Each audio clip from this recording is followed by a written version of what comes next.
Hey, this is PJ Souls, and you are totally listening to Nightmare Junkhead. Woo! Keep listening.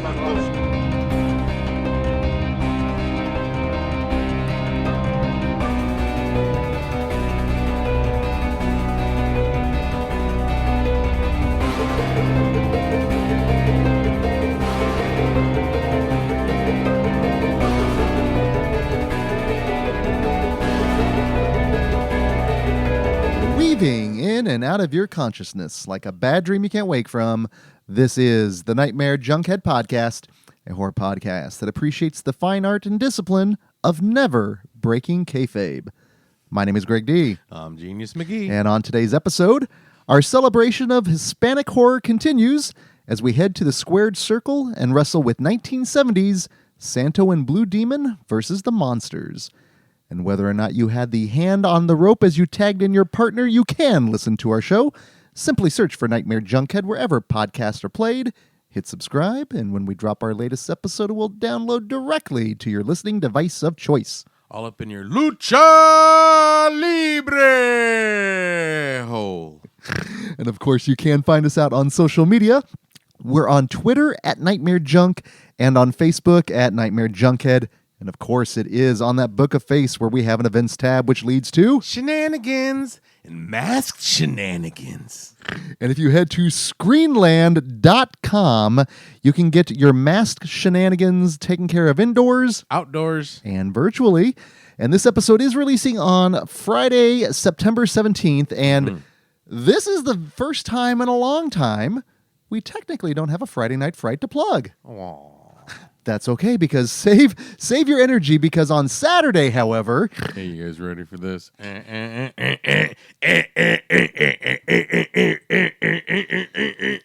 Eventually, when he runs out of ideas for the stage show, when he tours, we're going to hit him up with the Buckflower hologram. Exactly. It works. It works. It totally works. And you know what is going to work? The latest Carpenter Fest, that is right, on... let's see here. This is on Saturday the 18th, starting at 6 o'clock.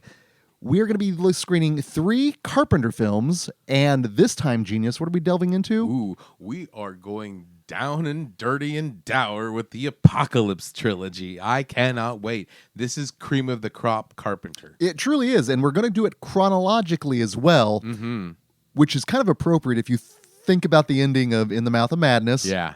And of course, Prince of Darkness. The meat of this Carpenter Fest sandwich, and of course the other side of the bread is The Thing. Cannot wait. Cannot wait. This is going to be so much fucking fun. It's always a good time there, and if we're going to stay here indoors, it means 2 more weeks till Nerdoween, Nerdoween, Nerdoween. 2 more weeks till Nerdoween. Super 7 Cinema. That's right, kids. Grab your popcorn and your tickets and grab your seat. We're showing 3 mystery movies, all set in a movie theater. Come get meta in the movie theater, watching movies set in the movie theater. So that's right, kids. Go to Screenland and get your tickets. Get them now. They will be on sale very, very soon. And yes, Genius is correct. We have, for our 7th Nerdoween Horror Movie Marathon. For those that may not be aware, we put together 3 films, and of course the lineup is never revealed until we screen them. Right. But we give you a theme, and that theme kind of will help you figure out what we're going. And I will say this, every film is either set in the theater or has a major set piece in the cinema, just to kind of expand our scope, potentially. Right. But we are celebrating our 2nd year of our Nerdoween Horror Marathon at Screenland Armor, which is a little bit weird, but it's starting to feel like home with that. So come on out for that. That is going to be a blast. I cannot wait. Of course, costume contest. It's going to be a lot of fun. The stuff that we've been doing for 7 years now, we will continue to do it. So come on out. Now, of course, if you're not ready to party indoors, outdoors, Screenland can take care of you as well. In fact, on the 17th, Outdoors, a film I went and saw back in the day in the theater, specifically because I knew the Mighty Mighty Boss Tones were playing in it. But then I left. When you went to get your tickets, did you go pick them up? I did indeed, for Clueless. As if, Genius. Now, that was one of those that I left, though, loving the movie. Probably like my first introduction to Paul Rudd, I think, back in the day. That or Halloween 5. 6. Yeah. Yep. No, it's I messed it up 6 times. But then on Saturday, a film it's technically, and I've seen that, which is kind of a shame considering as big of a Tom Hanks fan I am, but That Thing You Do. I like that movie. I like the song. I remember the song more than I remember the movie. Because I can't. That's a catchy song. It's no wonder we became one-hit wonders. Well, that will be going on outdoors, and if we're staying with our theme of that weekend of Nerdoween, on Friday, the 1st, we obviously have our 7th Nerdoween, but then on Saturday outdoors, on the 2nd... Hot diggity damn, we are going to the drive-in again. Again, the horror at the drive-in, at the Twin Drive-In in Independence, we are showing a double zombie movie wonderfulness. We're showing the Night of the Living Dead, the remake, the Savini one, and... what other one can we follow up but fucking Return of the Living Dead? It's going to be so fucking rad. The movie's going to start at 7 o'clock, but right before that, we're going to have a horror-themed swap-and shop with over 25 vendors all selling all their goods and wares with a spooky tint. All this can be yours for the low, low price of $10 a carload. So grab the family, grab the friends, come on down and check out some cool movies. I can't wait to see Return at the drive-in. It'll play well. That's going to be fucking rad. And I'm not trying to say I want things to rain because, I don't like driving in weather.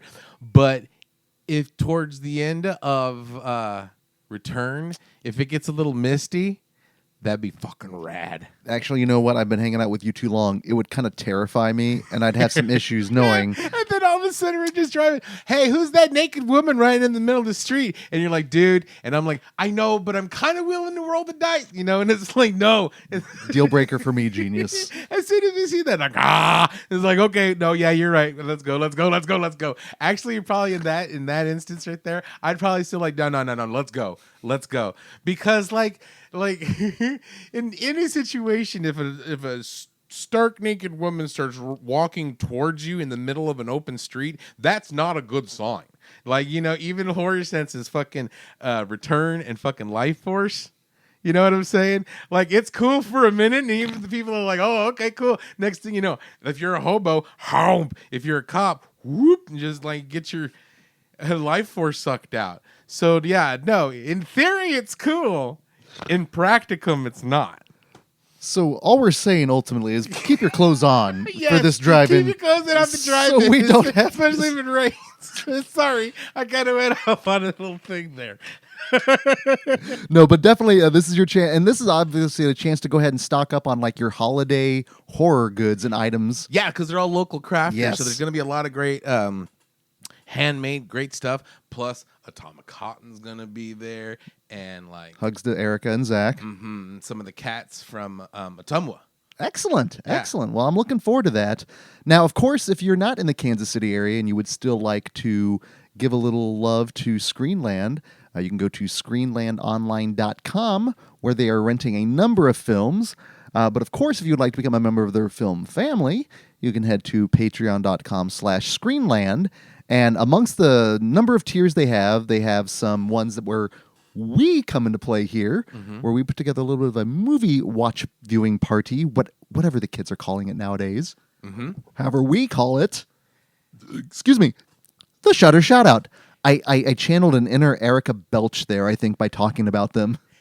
And if we're talking about Patreon, of course, we're talking about a pally. Oh, no. Well, okay, we can talk about. I was going to talk about all the no, let's go into our pallies. Okay. I was like, wait a minute. It threw off my cadence, but of course, I'm still kind of derailed. That's okay. Well, we were talking about being at Screenland. They put in the new carpet there, and they got rid of the couches. Well, not all of them. It's trippy. And it's genius trippy. was the other night when we were doing our little yakety schmackety. He was like, I think I felt a little off. And I was like, really? He's like, yeah, there was just something with the feng shui. It just threw me off. And again, it's funny how that happens, even from the intros to what we're doing on the podcast. There's a bit of a rhythm to everything. And when we interrupt the rhythm, it's like, "Arr." That's a perfect segue, and I didn't even know that was a segue. That's okay. Wonderful. Well, let's go ahead and give a shout out to some of our film family members that were at our last Friday Night Fright. So hello and thank you to Diana, Dustin, and Chad as they came out and experienced Stuart Gordon's From Beyond.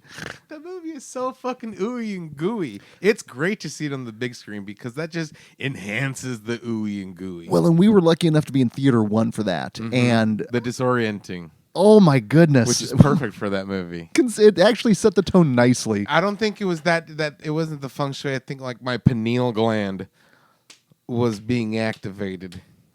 Well, the last time we watched this was Sleazy sci-fi at one of our, that would have been our 4th Nerdoween. Yes. Yes. Yeah, the theme was sleazy sci-fi. And so that was at Tapcade. And Tapcade, great theater, smaller, a little bit more intimate. So seeing it up in theater 1 was amazing. But it did make me reflect upon the order of the movies we did for sleazy sci-fi. And our 3 films, we started with Terror Vision, which I thought set the tone very nicely. It did. We then went into the second film was From Beyond, and then we closed with Extra. So those 3 films, regardless of the order, will make an impression. Yes, and, absolutely. You know, I think my initial idea with that order was Extra is just so weird. But you get the main really WTF moment at the very beginning. The whole entire movie is what the fuck, but it's 2 different types of what the fuck. Yes. As in, like, you're like, the first type, you're like, what the fuck? And then the second time, you're like, what the fuck? You know what I'm saying? So it's like, yes, I thought it was okay. So how would you? Yeah. How would you like if you could go back in time? What would you do different? Well, that's just it. Upon watching From Beyond, and again, just that crazy ending, as everything it's almost like a shunting. But I thought maybe the idea would be to open with Extra, because you do open with that crazy beginning. You get the WTF-ery. You then go into Terror Vision, which is kind of a palate cleanser because it's just more really even comic and goofy. But I think you have to close with From Beyond. You close with From Beyond? I think you close with From Beyond. That's how I would have done it. I can see you putting together a little formula. Should we go Terror Vision, Extra, then From Beyond? No, I would go Extra. Okay. First, because like poof, not like saying separate the wheat from the chaff, but at the same time, it's like, okay, if you're down for a freak out at the beginning and then you're down for what the fuckery, that's gonna again disorient you. Like, what the fuck's next, right? Then you break out into Terror Vision, Okay, because that's funny. So you're still like, what the fuck? It's kind of sleazy, right? It's significantly more sleazy than Extra, right? And then you go into the full Dr. Patarius. So yeah, you close with From Beyond. so we should have probably. Although lots of times I do like ending things on a what the fuck note. And I think that's what the intent was. Like, let's end with a bang. Leave them guessing, right? But yeah, if to redo it, because I like the way that, like, spoilers for From Beyond, it ends very Texas Chainsaw, where she's just bonkers now. Like, it has changed her from the soul. Oh, yeah, it's intense. And we probably had a good 80% of the people seeing it for the first time, which was wonderful because, and we set it up. We're like, this is a horny movie. This is a sleazy movie. And it still works so well. And it's the practicality of everything. The performance of the great Barbara Crampton. Just everything coalesces together so nicely into that. So thank you guys for coming out with that one. Now, of course, if you join our little film family at Patreon, if you go to the Another Time tier, that's our $5 a month tier, and I think that's the one that really gives you more bang for your buck in this time, in our current climate here. And if you do that this month, not only are you going to get access to our current new horror film where... Fuck! Yeah. This is probably one of the most divisive movies of the year. Crazy enough, we both enjoyed the shit out of Malignant. But boy, oh boy, it is getting some hurt. And we mentioned on our episode that we understand why it's divisive, but I think it's the reason why it's divisive is why I think we really dug the film. Yeah. So of course you'll have access to that, and then later this month you will get access to a commentary track that haven't revealed what we're talking about yet, but all I can say is it's all about felines. So if you'd like access to that and then so much more, come and join our film family at patreon.com/nightmarejunkhead. It's only after dark.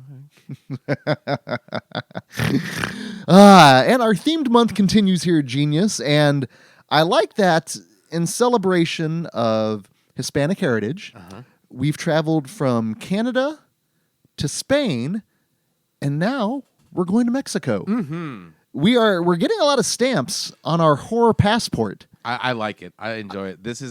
And there's so much more. It's like we can do a year of months. Well, no, and we were kind of talking off air, but just how like there are certain genres where it's intimidating to try to get into, because if you don't know where to start, and there's just so much content out there, yeah, where do you even begin? It's like Giallo or Italian movies in general, or international horror, right? You got to know where to go, or have at least either you're ready to experiment and let's try it and see what this is all about, or you're like, hey, I don't know about this. Ask around. But and that's just it. We live in that day and age now where there's guaranteed the best top 10, Giallo movies to watch as a first timer. Yeah, like Intro to Jolly.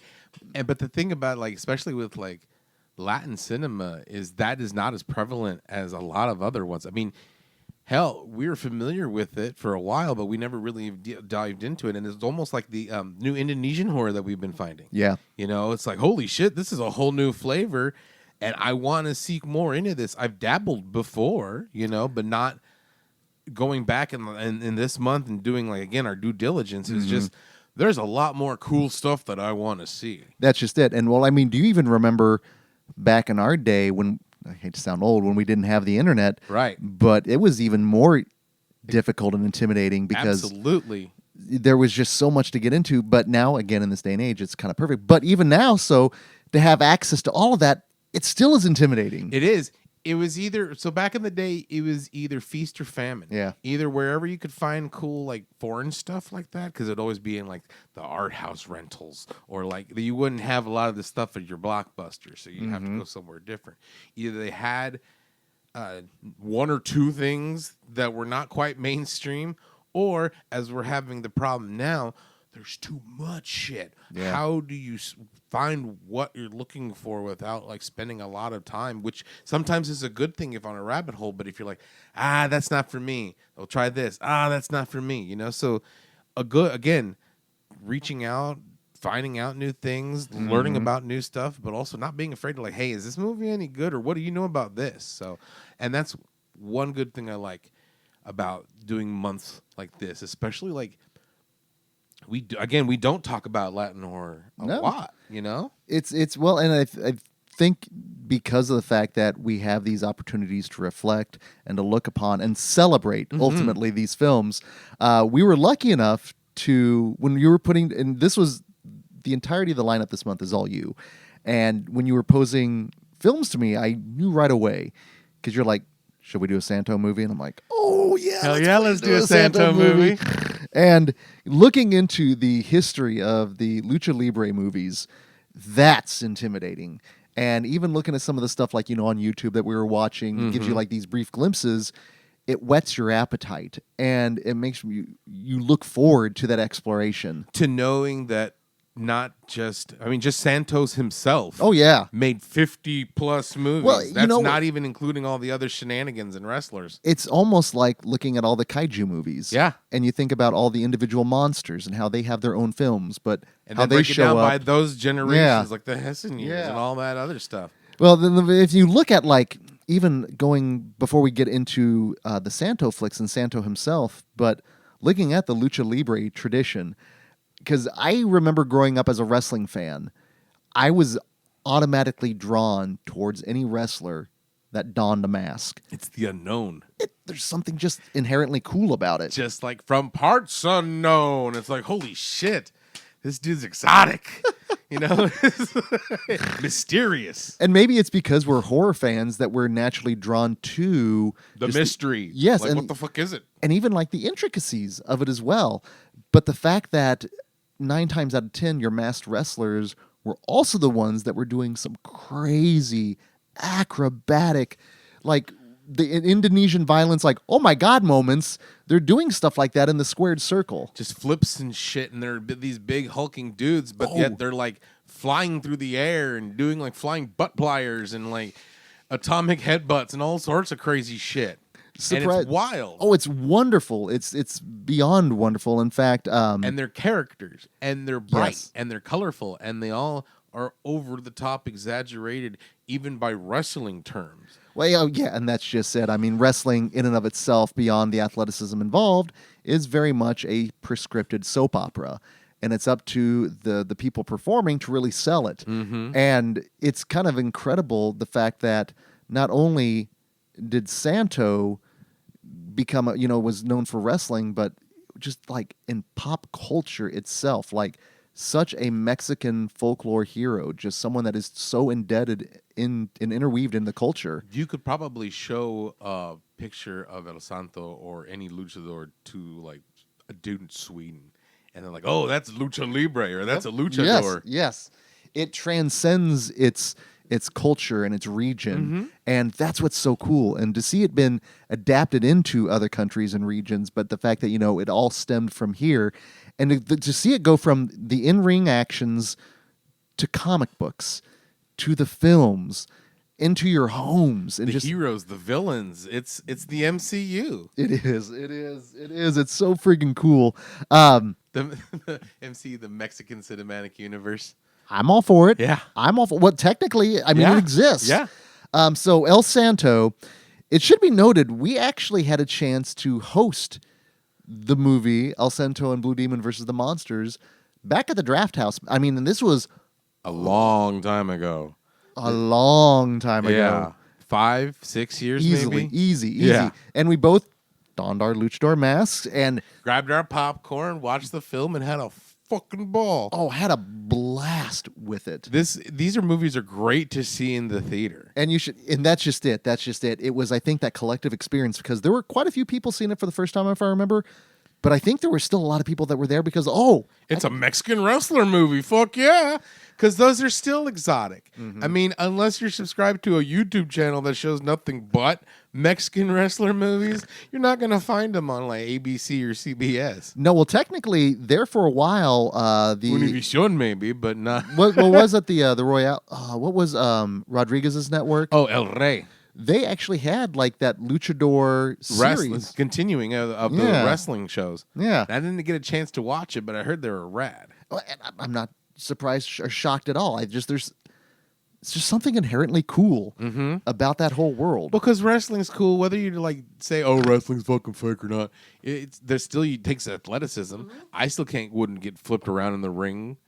For even if I knew how to take hits and land, I'm not Zoe Bell, so I'm not gonna run and do that shit. No. So like, well, it's cool. So then, but you add again that element of mystery and the element of like, oh wow, what's going? A bright and colorful like superhero. It's just larger than life. Is just still wrestling. So it's inherently cool. Well, and then there's the aspect of the fact that it's not just a costume; it's a way of life. And Soy el monstruo. Seeing them constantly with the mask, donning the mask, doing everyday things, like going to the store, they got a mask. Well, and then just the only thing that changes is just the outfits, but the masks remain the same. So I love the fact that you've got like the casual attire with a mask, right? You got business attire with a mask, and the fact that you can be an international spy with a mask.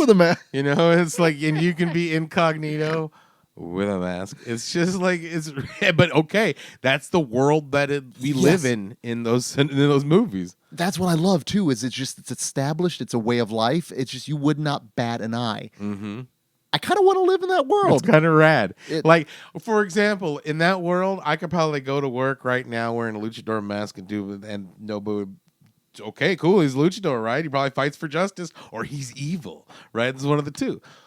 But if I did that same thing and I walking around Walmart with my luchador mask, hey, how's it going? What's up? I'm buying some supplies.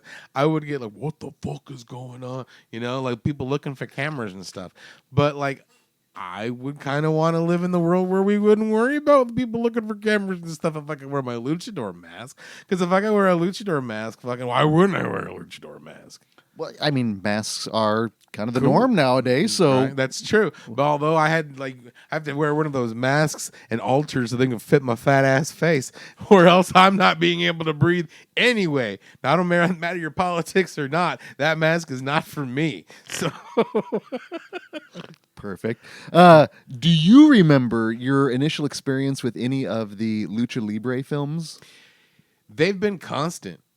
Growing up and going to a lot of different fiestas and stuff with my mom and all that stuff, you'd see all that stuff everywhere. They'd always sell Lucha Libre masks. They'd always have Lucha Libre Loteria cards. They'd always have like Lucha Libre posters and stuff selling at those little like vending things at fairs and fiestas. So it's not necessarily when I saw my first movie of them, it's just always been there.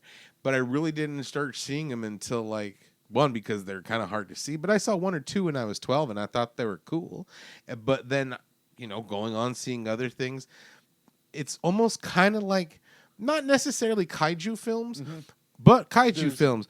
They're designed for kids, but you appreciate them more when you get older later in life. Because right now I'll fucking watch a Godzilla movie all day long and have a fucking ball. But back in the day, like maybe when I was 20 or even 25, maybe 30, I'm like, no, either one, I've got other movies to watch, or two, like, that's a kid's movie, especially in the 20s, right? But now, fucking, I'm this shade of 45. I'll fucking watch Godzilla all day long. I kind of want to watch Godzilla versus Santos and Blue Demon. I'm sure that would be an epic fight, unless one of them gets shrunken or one of them gets done. Because if it comes to a bare knuckle brawl, like, it's over. Santos all day long. But if it's like Santos human size versus Godzilla regular size, that's more a fair fight. Actually, no. Now thinking about it, I do need a like Santo growing to that kind of size. Do you think it'd be like Santo and Ultraman versus Godzilla or something along those lines? Probably Jet Jaguar. Oh, there it is. There it is. Well, I was familiar with the masked wrestlers growing up. Never knew this whole world existed until probably the advent of the internet, when I would see that kind of stuff and see those movie posters and go, wait, really?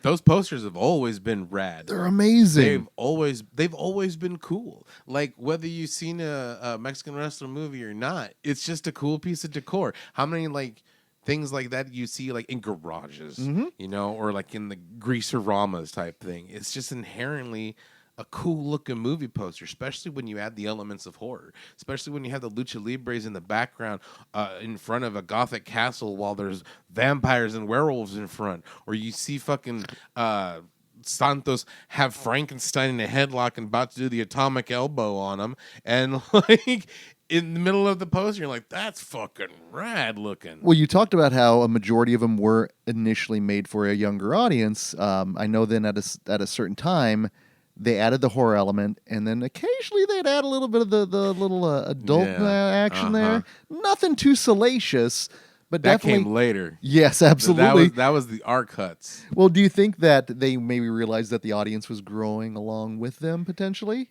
Very true, absolutely. Because the movies were at the time of this movie, because this was what 1970. Yeah. They've already been making Santos movies for 20 years. So, of course, they're going to have to get a little risque here and there. But then they still had the two cuts of it. They had like the director's cut and the unedited.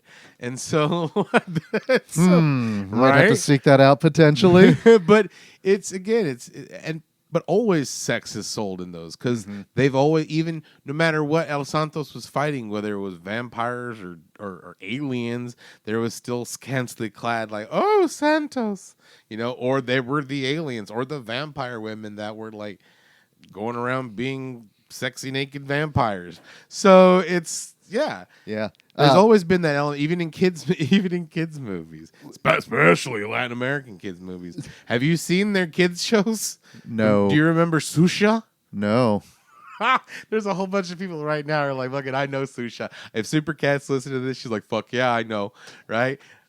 So Susha was like, she was a children's show performer, but she was very buxom and scantily clad. and she would just do a lot of different dances while a whole another bevy of buxom, scantily clad. It looked like Carnival. Really? And it was a kids show. And aquí es un cartoon de Bugs Bunny or whatever they showed. Or they would learn like levantelo. They would learn their alphabet or whatnot. Yeah, called Susha. And like it was spelled, it was weird as fuck too.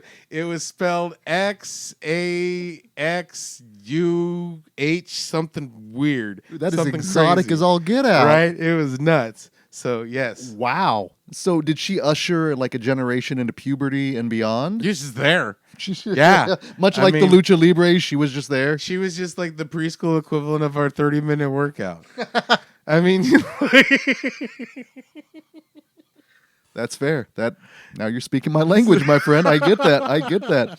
Well, El Santo starred in over 50 films, and there were a number of other Lucha Libres that were involved, including Blue Demon, featured kind of as the sidekick, but then he would have his own starring films, yeah. which I thought was kind of rad.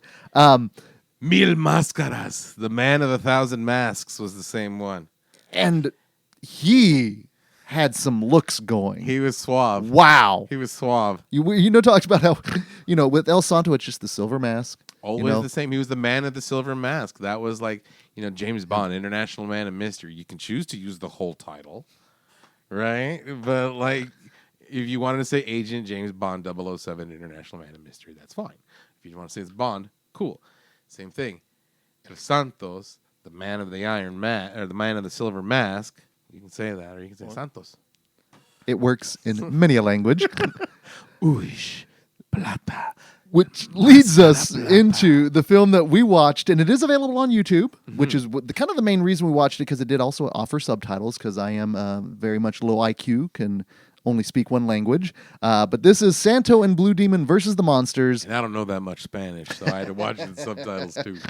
Well, this is, again, have not watched this since we hosted it at the Draft House, and I think from the get-go, I was immediately remembering going, oh yeah, we get kind of like this just amazing like roll call of characters. Yeah, it was the monster roll call. Dracula, blah, Frankenstein, mummy, zombies, vampire, sexy vampire. And they all had their own little distinct theme music, which I actually appreciated. I was almost waiting for dun dun dun dun dun dun dun dun dun dun dun. No, it was actually a blast, and that's when I realized that there are so many tropes that you can find in these films, kind of like when we do the little checklist here. And one of those is, after we get our little roll call, we go right into some wrestling action. Yes. And I think why we talked a little bit about the wrestling action so much before we got into this is because if you're a wrestling fan, you're going to love this. This is absolutely, because there's not one, there's not two, but 3 full wrestling matches. I mean, the first 20 minutes of Santos, and this is like a 90-minute movie. Oh, yeah. The first 20 minutes of it is wrestling. It's perfect. And Yeah, I think my favorite thing of it, though, is just you got all the action going on in the ring. You've got Blue Demon teamed up. You've got the lady wrestlers. Yeah, it turns into Glow all of a sudden. See, it starts off Glow. They're the undercard match. That's right. Right? And then next, and now Santos. Yeah. But Santo in the crowd just soaking everything in and just the grin. They're not even going just the occasional head nod. Just that's good. There's just he's suave. Yeah, he is. Like just he is. the character itself is just cool. He's just a cool dude. And the fact that he's there to support his friend. We're rivals in the ring. We're friends outside. I love that. They live by a code. Yes, they do. And they're so honorable. Soy el monstruo. I mean, they're just honorable. It's so freaking cool. And the fact that we are then introduced to the whole thing of this film, and it's very much, you got a mad scientist, you've got family squabbles, you've got the craziest hunchback. He wasn't even a hunchback. Well, he was like hunch sciatica. It was like he was a hunch tailbone because he was a little person, but at the same time, they're like, okay, let's make him Igor, but it's like he started off with a hunchback, but over the course of him doing his shit, it just kind of slid down and it got stuck at the belt. So it was like he was growing a shark fin, but it looked like he was like hunch sciatica, just like the quasi tailbone. Well, just like, and I loved the character actually, and that was immediately also I was he like, was mean as fuck. He was like, Master, you told me I could do some human experimentation. Like that's his whole reason to be, is so he could do some human experimentation. Well, do you remember recently on the last drive-in, they showed this film? It was Chris Jericho, tied to wrestling here, had recommended it. And I think it was a Gordon Lewis film, but it's got a little person as well with this mustache, and he's featured predominantly in it. And so I was immediately thinking of that as well, going, you could put together a totally different kind of double feature, though, with those particular characters and as the standout characters, because he was memorable throughout. Yeah, he was. But the thing that also stood out, though, did you notice the little brain monster or what the fuck kid? was that brain goblin? I wrote like, holy shit! Not only do they have a zombie army, but they have a brain goblin. I said, that wasn't in Robot Roll Call. You know, that wasn't in the Monster Jamboree. I don't remember. And the brain goblin had a line. He sat there like laughed and shit. And I'm like, okay, let's see some brain goblin do some brain goblin stuff. But the brain goblin didn't do any shit. No, do you think Brain Goblin was maybe one of the Castor Cruz kids that had to just fill in? Like, we don't have another little person under contract. I want to be in the movie. Oh, what do you want to do? I don't care. Cool, you're the brain goblin. We got an extra costume line. Do you think maybe they had a contest? Bring your kid to work day. The lucky contestant could be in the new El Santo movie. Oh, that'd have been rad. That's me. 30 years later, there's about 150 people who swear up and down that was that's them. Well, shit. Masters of the Universe did that with one of the characters, the little pig boy. He actually won a contest. Yes, and he's in the film. That'd be full-on rad. Makeup. Yeah, that'd be rad. No, and it's incredible because this monster looks great. Kind of. I mean, it does look like a. He's one of the coolest looking monsters out of this whole motley ass crew, and I think that's what makes this movie fucking fun. This is not a good movie. It's a great movie. It's almost I hate to say it's so bad, it's great, but it's so camp. The campy factor, it's like Batman. It's a product of its time. And I think there's a lot of context that has to go into that. But it's also made with earnest and love. And yes. It shows. It because the people are like, oh, and we're gonna say like, oh, look at how the special effects look, because I got qualms with that vampire. El Ciclope? We'll talk about the vampire. Yeah, talks about the vampires. But at the same time, yeah, it looks cheap and yeah, it looks phony and it's hokey.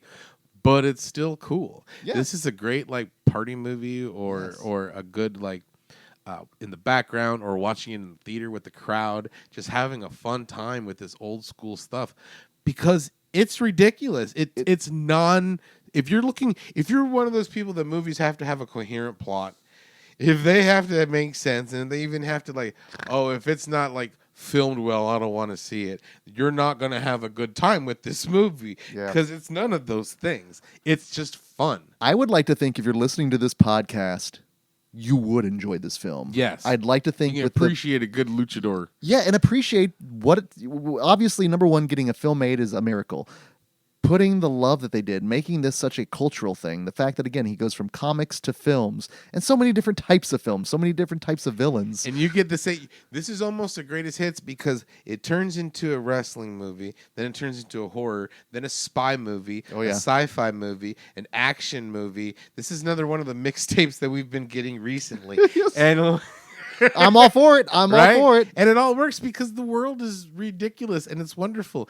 And yeah, it seems out of place to us when all of a sudden in the middle of the movie they throw in a prolonged dance number from another movie made 20 years earlier. But the fact that it's played straight and nobody bats an eye, okay, I'm down for the ride.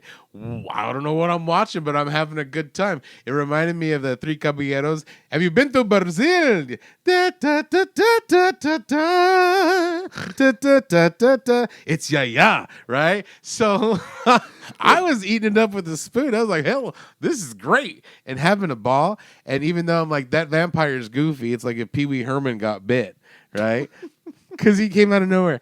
Ah! And in my head, because they'd always show him up in the air like, ah! And he always had this cheesy grin. He's always like, ah! Or, ah! Right? And I couldn't even to control it anymore. I was like, well, I was just telling Frankenstein the other day that Frankenstein. So there's a lot to love. There's a lot to laugh with at this movie. Yes, that's the thing. I'm laughing with it. It's never at it because I understand it's a low-budget movie. I understand we're not going to get these amazing creature effects. And the fact that it's like almost 60 years old now. That's the other thing. Hell, Rock and Roll Nightmare, has some puppet work that is very comparable with, Santo and Blue Demon versus the Monsters. That came out 30 years later. So we're not talking about well-crafted effects, but they're charming. Mm-hmm. I mean, do you want to talk about the Cyclops? Is now the time to focus the inner eye on it? The fuzzy Muppet. He's adorable, man. And the fact that he lives underwater. Oh, yeah. But you can totally tell that it's just let's put a fish tank in front of this camera. Cool. Let's work with it. And it worked because I was like, okay, he lives underwater. My favorite part of that is the fact when Santo goes to swim there. He doesn't need a scuba suit. Hell no, he doesn't. He doesn't need a fucking scuba suit or a tank or nothing. He don't fucking need that shit at all. He can dive 100 fucking knots down into a secret cavern to the other world, and he's cool. I love that, and it just adds to like the superhero element of it. You talk about the MCU aspect of it. I mean, he truly is a superhero. I don't want to say he's invincible, but I never feel that El Santo's in danger, but I don't care because I just want to see him whoop some butt. But it's great when he's like surrounded by the zombie horde, which is like 4 dudes with the paint job that you can still see, like, because they closed up on that dude's face and his fucking hairline is right fucking there, right? So again, it's just like he looks like my cousin Chico, right? So anyway, so I'm sitting there laughing and having a good time, but then when they come and they tackle him and he managed to escape but only get a couple of scrapes in, the first thing he says is, well, looks like they're indestructible, so I'll have to see what else I can do. Like, they put up a small fight, so they must be indestructible, and I love that because they're like, okay, by the way, my family's from Transylvania. Oh, awesome. Thank you. Cool. Perfect. Exposition. Perfect. Yeah, your Van Helsing's. That's. I wonder if that's going to come into play. Well, and it just takes all these elements that you would see in some like gothic horror films, Hammer films, and then you just add that cultural aspect of the lucha libre, and it works for me. And maybe it shouldn't for the most part, but just how casual the monsters are, especially when they come out in the sunlight. In the sunlight that's supposed to be dark. And again, I know it's tough to shoot, day for night or what have you, but I was initially thinking they were throwing rules out the windows, especially for the vampire. Are these daywalker vampires, right? Are they going to say, is Dracula going to ride his bike, like in the Tour de France? He's sitting there with his fangs, brush, brush, brush, brush, brush, brush, right? No. And we're like, what the hell's going on? But I'm like, okay, it works.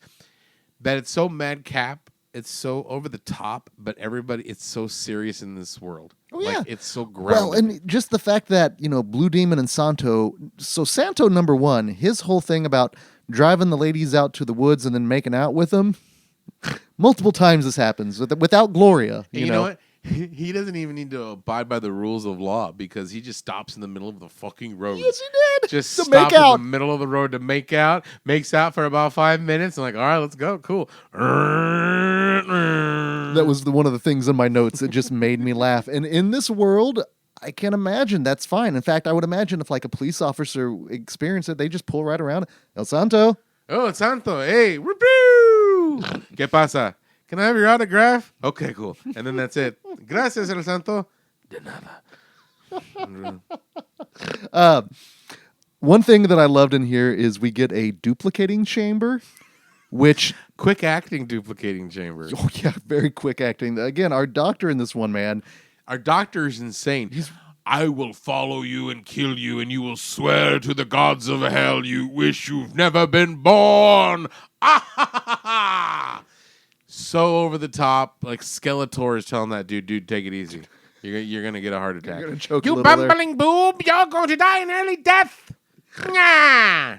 The fact that his whole thing is coming back from the dead, bringing forth these monsters for his revenge on his family, and to prove that his science is better than his brother's science.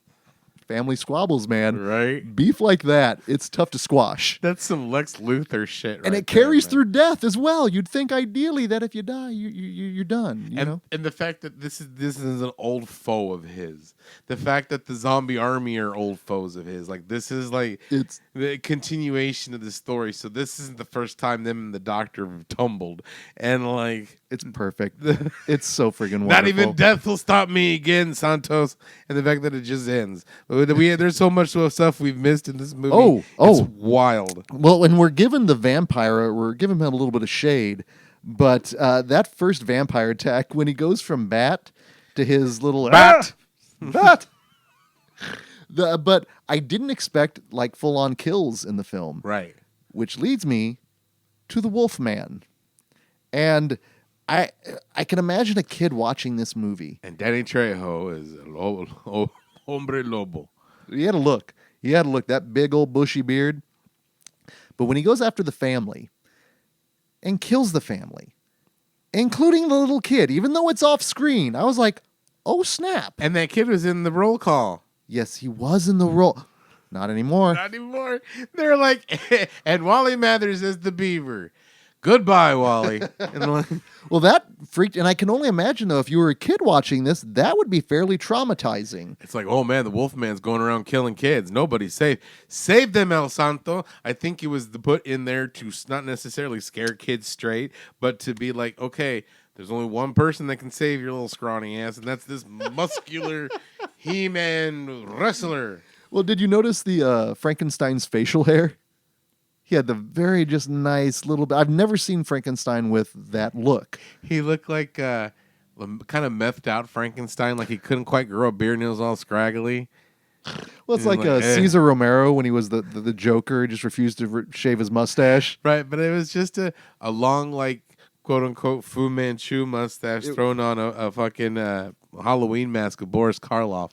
And it was, I'm like, okay, it's Frankenstein. The mummy looked cool, though.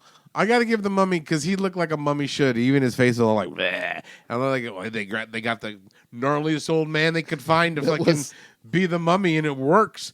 Walks like a mummy, looks like a mummy. I'm down. But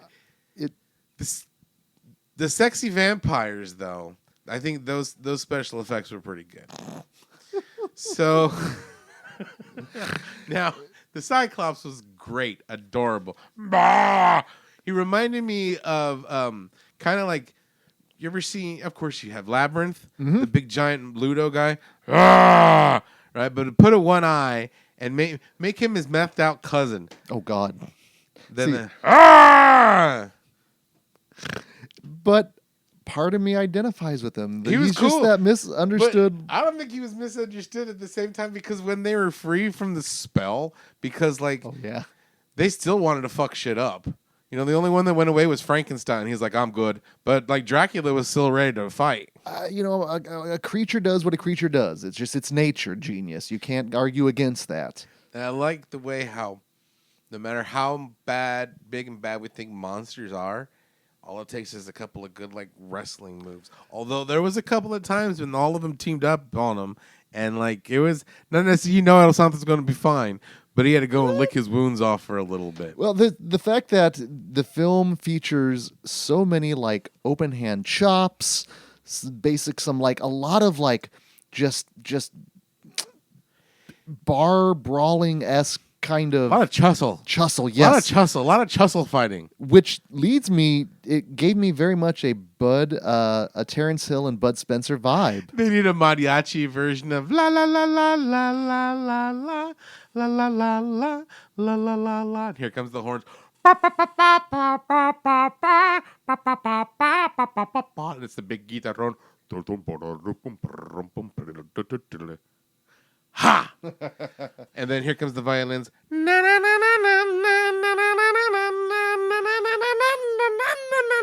You paint a picture, but it's that aesthetic that I got a feel for.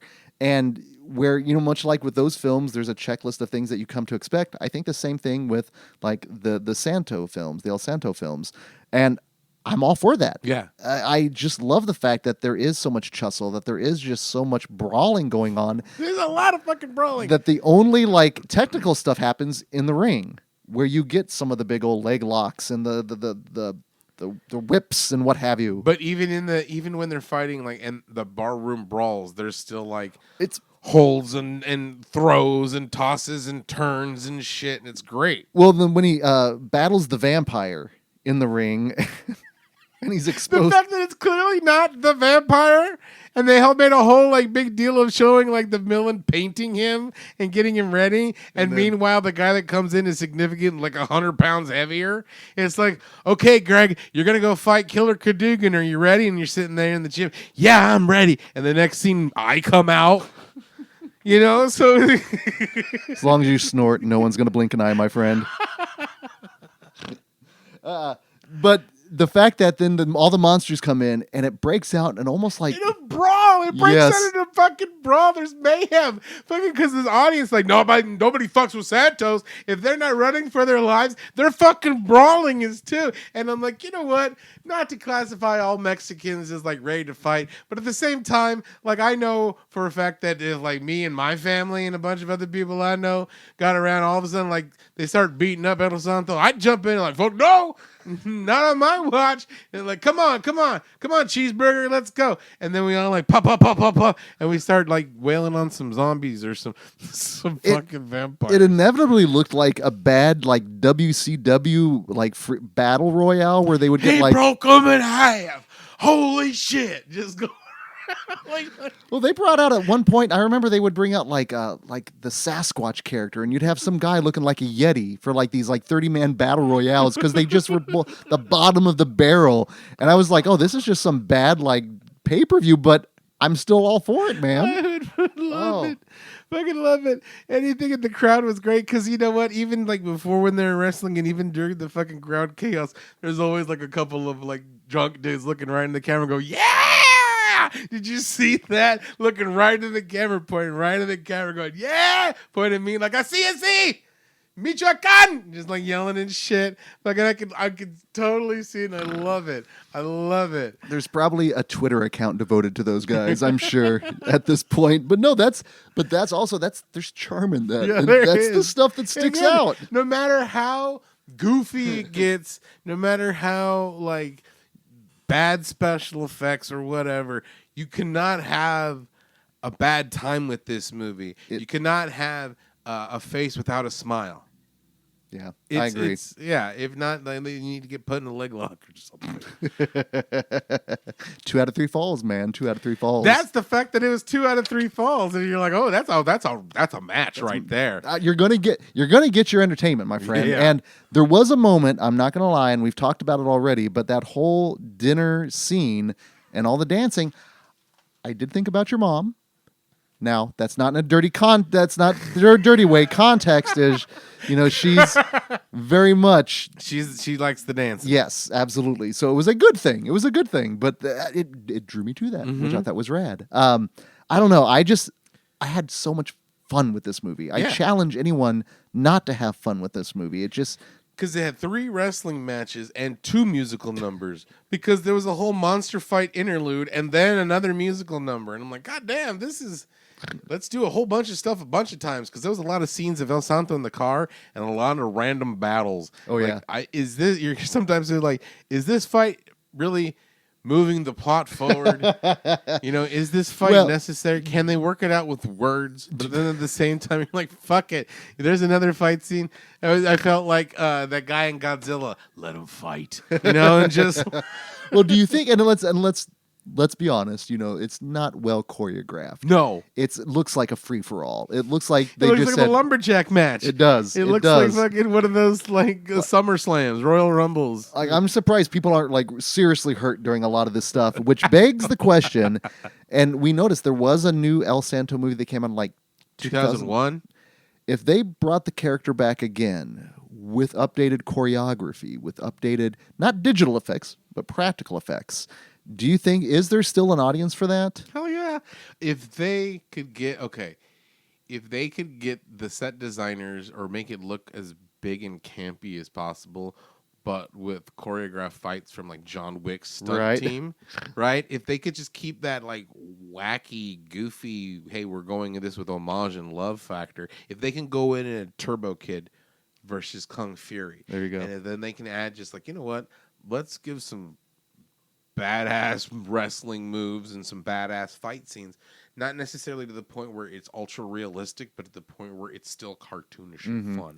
As long as they keep the fun factor and they don't try to make a dark and gritty El Santo or a realistic El Santo or Ari Aster's El Santo, then that would be terrible. Even if you're a fan of Ari Aster, you know that's a bad idea. So, like, it has to be done right. If done right, it will work. It could still work. There's plenty of people who would still be like, fuck yeah, it's a Mexican wrestler movie. As long as it's that fun factor, as long as the poster is fucking rad, There you go. I think you're going to still have an audience for it. Because they still sell lucha. This isn't an old mask, you know? This is relatively new. Fuck, I could probably go, I know 3 stores right now that I can take you to that sells luchador masks. And so it's still popular. Yeah. Again, like you said, the El Rey, they got wrestlers in the mainstream wrestling, you know, with Rey Mysterio Jr. So, yeah, no, there is definitely an audience still for it, but it's got to be done right. It's got to be done with love and care, not just like either putting all your eggs in the nostalgia bucket or not showing it the proper homage. Again, laughing at it and not with it. Well, you are getting a lot of these legacy sequels that are coming out of, you know, certain franchises, and it seems like kind of natural that I think this would fit in that theme and in that feels. This was a blast to experience. And again, looking at it, I have no doubt I'll end up doing a few. I've seen that with some of these films because a lot of them are 80 to 90 minutes, bite-sized, and just fun. A lot of them are wrestling. Yes. So, well, final thoughts here on Santo and Blue Demon versus the Monsters. I don't like the outdoors, but when it comes to El Santos, I'm always down to camp. That's kind of perfect. Now, for next week, our episode is actually not going to be releasing on Friday. In fact, next Friday night's Fright on the 24th. Hold on here. The Friday after next. Yeah, which is... Hold on, my calendar is taking forever to pull up. Oh, come on. I know my thing is like slow here. It's on the 24th. We are going to be viewing Crimson Peak. Mm-hmm. And our episode technically is going to come out on Saturday because we have not seen that yet. And we're waiting until that Friday to see it on theater because neither of us has seen it. It's Del Toro doing Hammer. Yep. So I am down. I am totally down with that. And I've been so down and just so grateful for the lineup so far at Genius. Thank you so much. Absolutely. So we'll be closing out this month next week. And until that time, this is Greg D. I'm Genius McGee. And we'll see you in your dreams.